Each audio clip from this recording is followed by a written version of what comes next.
Hai, nama saya Winky Trisya Fitri dari Fakultas Ekonomi dan Bisnis, Prodi Akuntansi. Tujuan saya membuat video ini adalah untuk memenuhi salah satu tugas mata kuliah, yaitu pengantar teknologi informasi. Di sini saya akan membahas salah satu materi perkuliahan, yaitu tentang sistem operasi atau operating system. What you giving, that's how we live it. Don't be mad at the system, it's simply how we've existed. I hear a lot of people talking like they politicians and choose to be an accountant because it's safe.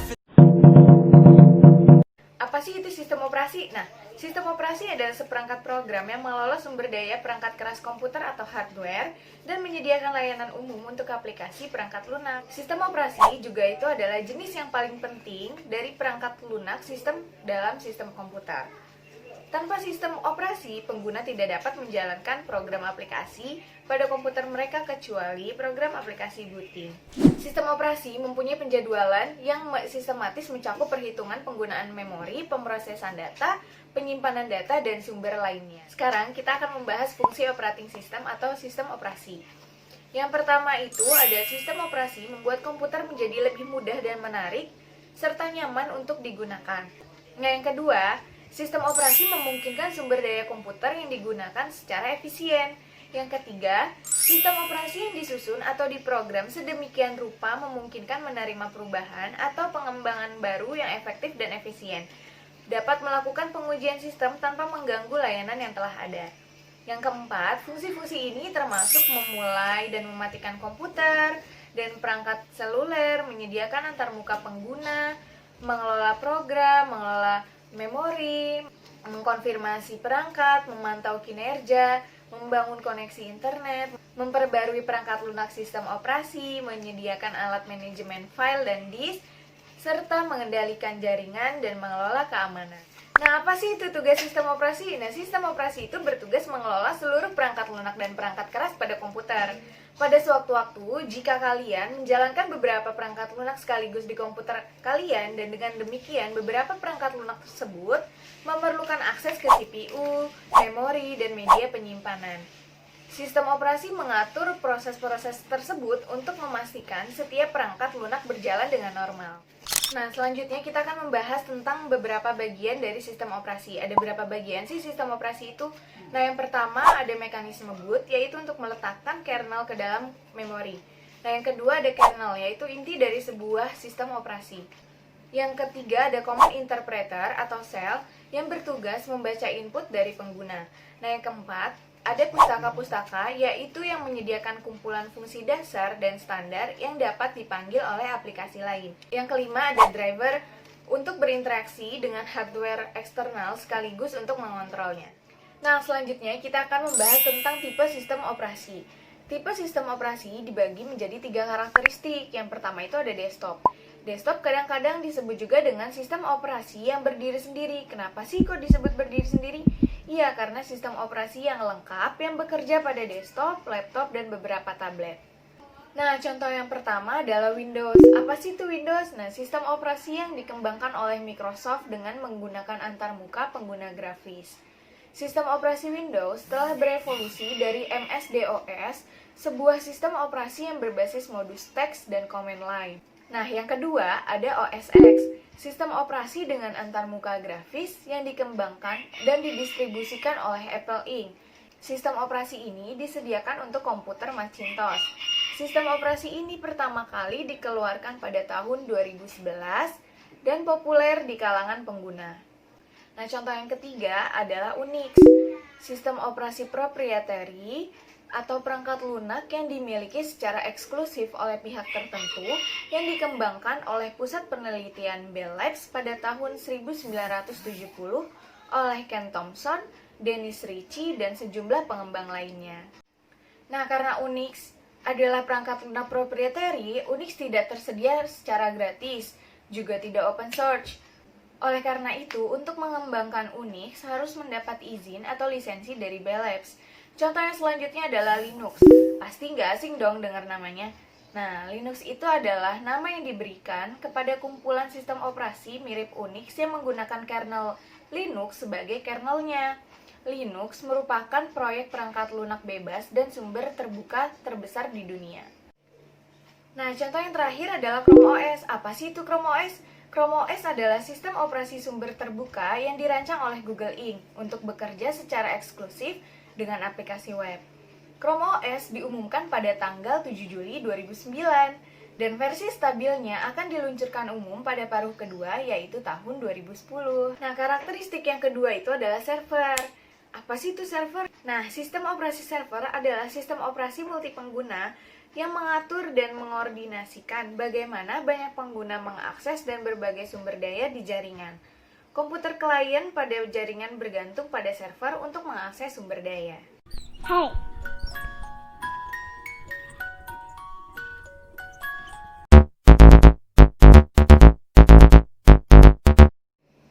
Nah, kita akan membahas tentang contoh dari karakteristik yang kedua. Yang pertama adalah Windows Server. Windows Server itu adalah merek dagang untuk sistem operasi server yang dirilis oleh Microsoft Corporation. Nama ini telah digunakan untuk rilis software berikut. Ada Windows 2000 Server, rilis yang dibuat berdasarkan Windows Server 2003. Rilis Windows Server yang beredar sebelum Windows Server 2008. Nah, yang kedua adalah Mac OS X Server. Itu dapat memudahkan atau memungkinkan kita untuk menyiapkan dan mengelola beberapa komputer Mac dan perangkat iOS langsung dari Mac Anda. Dan begitu mudah digunakan sehingga Anda tidak memerlukan divisi IT sendiri. Contoh yang ketiga adalah Linux. Dan contoh yang keempat adalah Unix. Unix dan Linux sudah saya jelaskan di menit sebelumnya. Kita akan membahas karakteristik yang ketiga, yaitu mobile. Nah, apa sih kok mobile? Nah, sistem operasi mobile itu sistem operasi yang telah kita pelajari sejauh ini yang dirancang untuk digunakan pada komputer desktop dan laptop. Perangkat mobile itu seperti ponsel, komputer tablet, dan komputer MP3. Berbeda dari komputer desktop dan laptop, sehingga mereka menggunakan sistem operasi yang dirancang khusus untuk perangkat mobile. Contoh-contoh dari sistem operasi pada perangkat mobile adalah Apple iOS dan Google Android. Nanti saya akan kasih gambarnya di sebelah sini ya. Saya juga akan menjelaskan kenapa sih kok setiap perangkat yang dikatakan komputer itu harus ada sistem operasinya. Ya, memang harus, karena sistem operasi itu melakukan semua tugas-tugas penting dalam komputer dan menjamin aplikasi-aplikasi yang berbeda dapat berjalan secara bersamaan dengan lancar.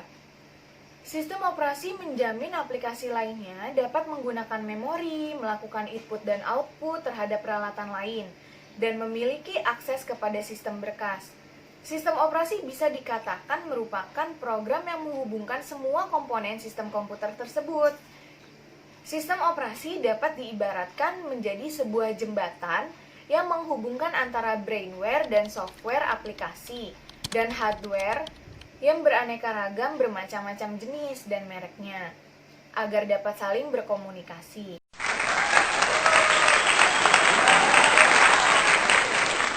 Di sini saya juga akan membahas tentang perbedaan sistem operasi untuk komputer kerja, komputer real time, komputer server, dan smartphone.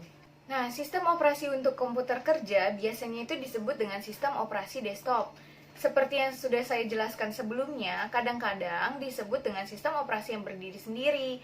Kenapa disebut dengan berdiri sendiri? Ya karena sistem operasinya lengkap yang bekerja pada desktop, laptop, dan beberapa tablet.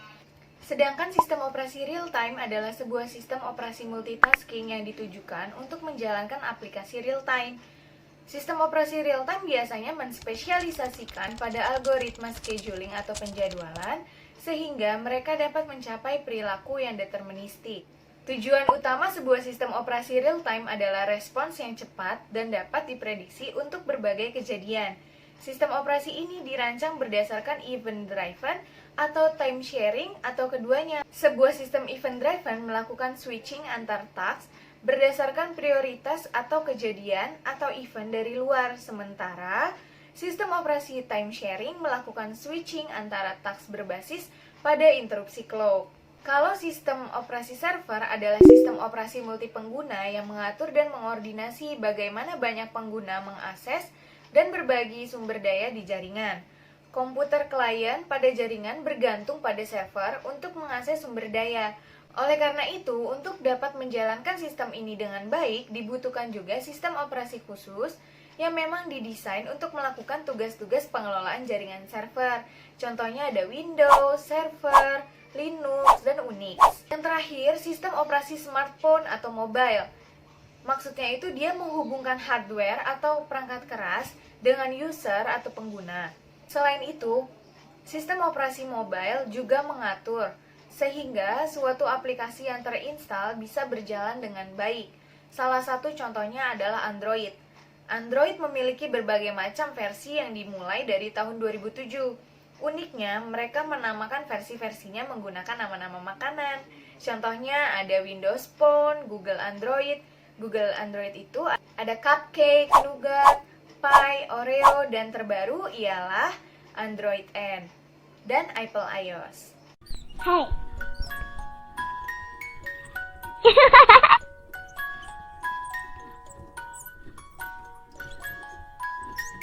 Nah, kita akan membahas tentang pengaruh sistem operasi dalam era globalisasi. Dengan adanya sistem operasi di era globalisasi, membuat persaingan-persaingan semakin memanas, baik itu di bidang bisnis maupun di bidang politik. Dan sistem operasi juga dapat mempermudah pekerjaan dalam kehidupan sehari-hari.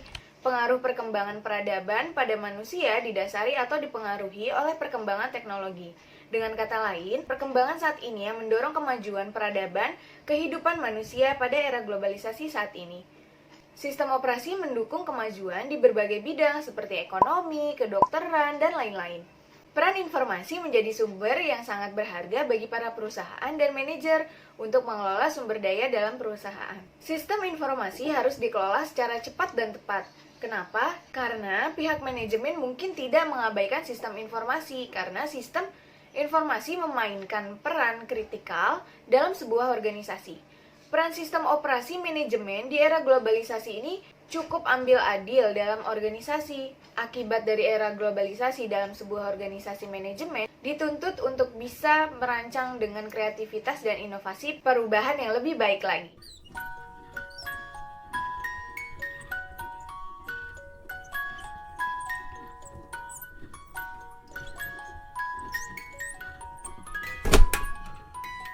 Yang terakhir kita bahas adalah tentang peran sistem operasi pada era globalisasi. Di era globalisasi ini, teknologi sangat diperlukan, salah satunya sistem operasi yang dapat menyediakan layanan jaringan dan koneksi internet.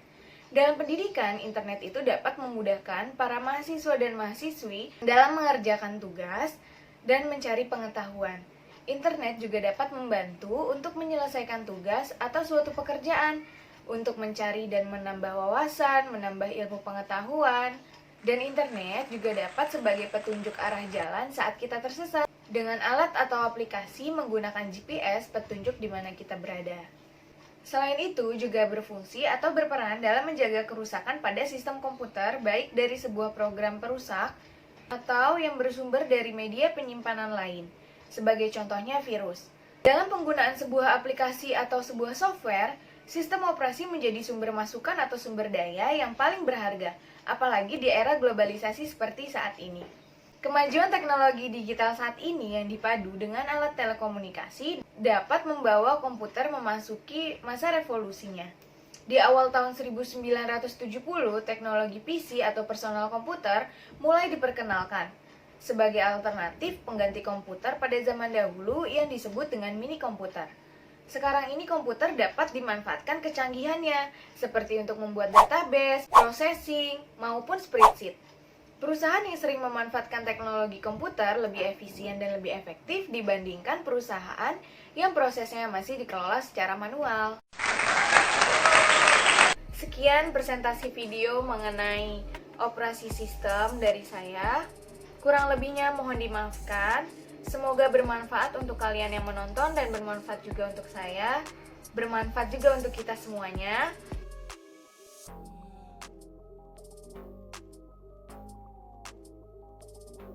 Jangan lupa like, comment, and subscribe ya di bawah. Dadah, terima kasih.